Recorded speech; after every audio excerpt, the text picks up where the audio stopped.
pasar kedai Payang 1, yang ni early of the year buka, dan memang banyak kedai, banyak gila. Saya pernah masuk ke atas, tak larat nak jalan.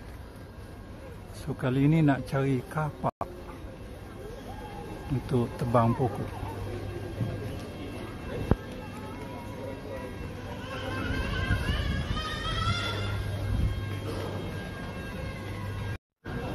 Ni banyak barang,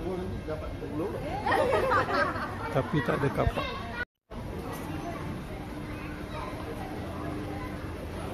Barang dah banyak dah. Dulu saya datang sini hardly 10 kedai buka. Masalahnya everybody is selling the same thing. That is the biggest problem.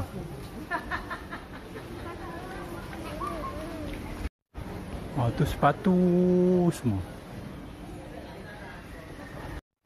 Okay, tu nampak ada parang. Okay, ada kapak. Dekat sini kedai runcit dan rugi. Runcit dan rugi. What's that? Sini ada kapak. Kapak tu RM100. Yang ini RM40.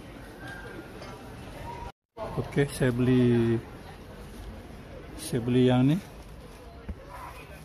Harap dia tak gegar kuat lah. Sebab kalau yang cuma nanti kalau baling ni, yang baling tu ni bagus. kena balut sikit lah.